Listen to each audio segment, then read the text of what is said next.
ბოლნისის მურმან ჯაფარიძის სახელობის ძიუდოს დარბაზში დავით ნავერიანის ხსოვნისადმი მიძღვნილი მეათე საერთაშორისო ტურნირი ჭაბუკ ძიუდოისტთა შორის მიმდინარეობს, სადაც მონაწილეობას დღეს 2011-2012 წლებში დაბადებული სპორტსმენები იღებენ. საქართველოს სხვადასხვა რეგიონიდან მოწვეული 200-მდე ძიუდოისტი 2 დღის განმავლობაში 11 წონით კატეგორიაში ასპარეზებს. გამარჯვებულები და პრიზიორები შესაბამისი მედლებით, ციგელებით და თასებით დააჯილდოვეს. დავით ნავერიანის სახელობის თასი გადაეცა ბოლნისის ძიუდო სკოლის ახსაზრდელს გიორგი ბეგიაშვილს.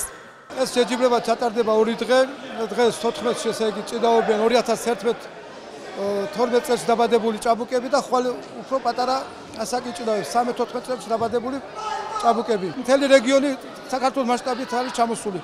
დაახლოებით 230 მონაწილე არის დღეს წარმოდგენილი. საღამოს ეს ფინალური ბლოკი დამთავრდება და დავაჯილდოებთ ყველას ჩემპიონებს და პრიზიორებს შესაბამის ხარისხის მედლებით, ციგელებით და დაწესებული გვაქვს თასი, დათო ნავერიანის თასი, რომელიც გადაეცემა ყველაზე საუკეთესო მოჭიდას, რომელიც დაწესებული არის 50 კილოგრამ წონით კატეგორიაში. აღნიშნულ ტურნირში, როგორც მოგეხსენება და თქვენც ხედავთ, ძალიან ბევრი მოჭიდავია მობილიზებული, დაახლოებით 200-ზე მეტი მოჭიდავია.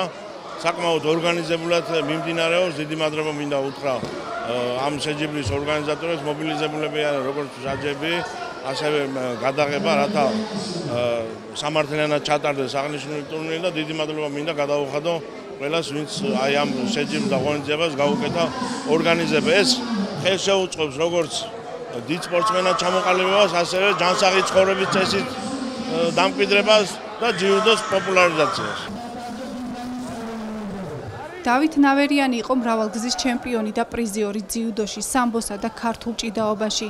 დავით ნავერიანის ხსოვნისადმი მიძღვნილი საერთაშორისო ტურნირი ყოველწლიურად ტარდება.